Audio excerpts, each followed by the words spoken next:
everybody, we'd like to welcome you to the 32nd Annual WO World Bet Championships. Every year since 1997, we have been honoring a member of the motocross community with the Edison Dye Lifetime Achievement Award. This year, we feel we've selected a very special man to motocross, and that man is Lars Larsson, a pioneer of American motocross, who not only won races, but imported motorcycles and created the gear business. So sit back and enjoy the amazing story of Lars Larsson.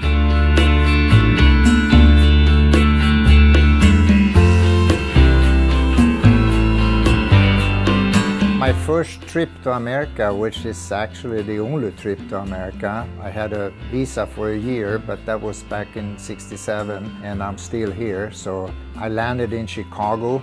Edison Dye had sent me over here. He picked me up. We went to John Penton back in Cleveland, and we picked up a Husqvarna there, and we went straight to Indiana State Championship TT races to show the bikes. Edison Dye, he went back to San Diego and he instructed me to go around the country back east and go and see the different motorcycle dealers in that town and try to set them up as a Husky dealer. I had to learn pretty quick how to use the freeway system, and I sat at nighttime watching Hawaii 5-0 and Mary Taylor Moore show and trying to learn English. I came to this little town in Ohio, Xenia, Ohio, and a company, they call them Competition Accessories. There was a mama and papa store down in the basement of their house where they lived, and they had never seen a Husqvarna, of course, and I asked them if they would be so kind and come out and look at the motorcycle. I pulled it out of the van and the thing started on the first kick, which I guess they were not used to. So I drove over there and popped a few wheelies and stopped, and all they said, "How many do we buy? Where do we sign?" You don't really think about it, but Lars is the man who brought Husqvarnas to the United States, raced them, demonstrated them, sold them, and made them popular. And the sale of Huskies made the sale of other bikes possible also. All those things sprung from what Lars did in 1967. There's the indebtedness that we feel to these early pioneers who came to a country that didn't have motocross and made it what it is today. Dealerships I came to, we sold a lot of motorcycles, set up a lot of dealers, and also that was funny, many dealerships, "Oh, you come back here Saturday because we have a race here and we'll teach you how to ride a motorcycle or how we do it here in America." And you know, I kind of felt like I was a professional and against amateurs, so. Lars was a factory rider for Husqvarna, Can-Am, Mako, Kawasaki, and Puch.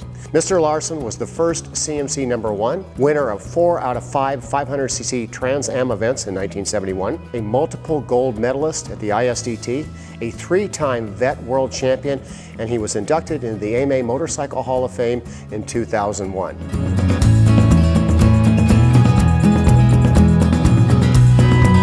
As far as 6 days enduros, I have ridden 17 of them, and I have been lucky enough to be on 3 trophy teams, which is like the national team. I've been on the Swedish team a couple of times, I've been on the American teams, and I've been on the Mexican team. The reason the Mexican team came into play was one year I did not have time to ride all the qualifiers in America to be on the American squad. That year, 6 days was in Sweden. And of course I wanted to ride there, so I called the Motorcycle Federation down in Mexico City and I said, "Hey, is it possible if I get 3 licenses and we will be a Mexican team in the 6 days enduro?" They said, yeah. I flew down there, had a meeting with them. That ended up that people that did ride enduro in Mexico invited me to Mexico and to teach them about the 6 days, to put on some events down there, Mexico to be involved on the international circuit.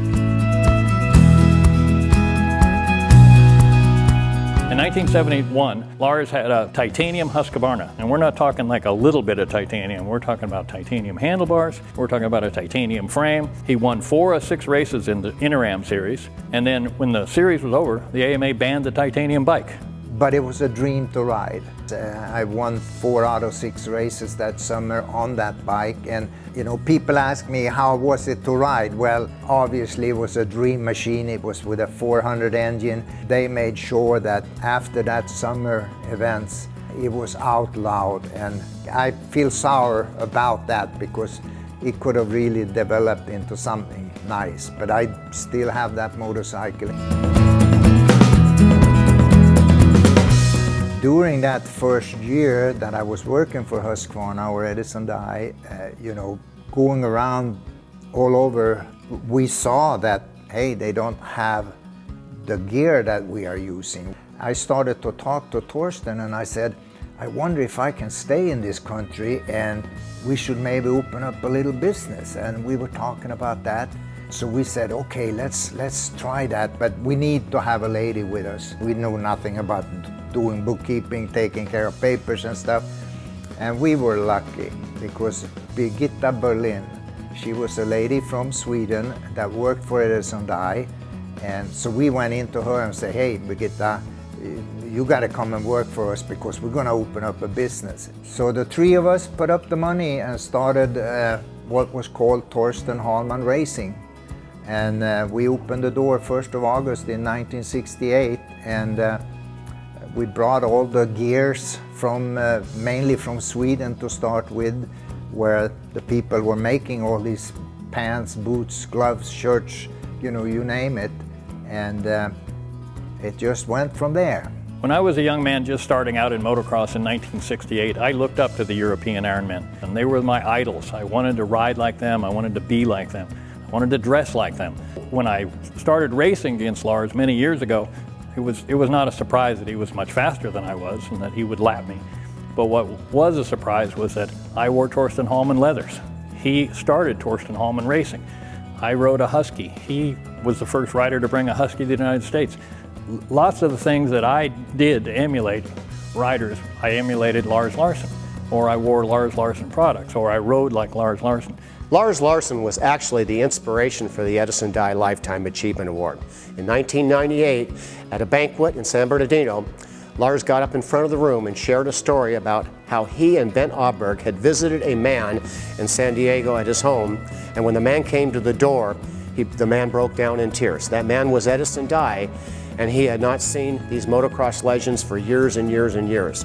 I remembered that story, so for the next year, just 2 weeks before the event, I found Edison Dye, we brought him out to the event, and we honored him with the Edison Dye Motocross Lifetime Achievement Award. And from that point forward, the award that honors the person or persons that have made the biggest contribution to American motocross is called the Edison Dye Motocross Lifetime Achievement Award.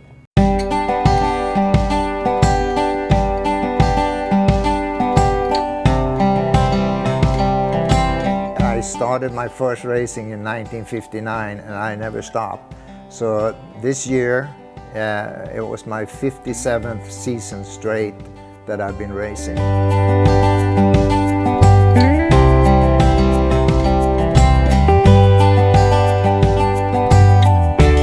And through the years, we had some good battles, but I can always remember every time we came to a race where clouds were threatening to rain, he would do this Indian rain dance, hoping that it would rain so we could have a battle in the mud. And just such good memories of Lars. And when I go out to REM at Glen Helen Raceway on Saturdays, who's out there but my hero, Lars Larsson.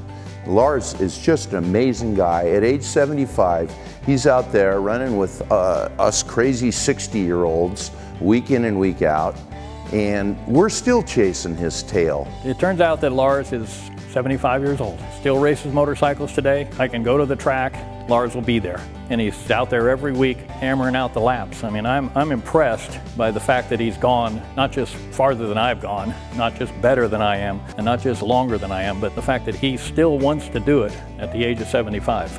And people ask me, how come you keep on doing it? And what can I say? This is my life. Motorcycles and the people around it. Life has been like a play. And if I had a chance, I'll take another lap.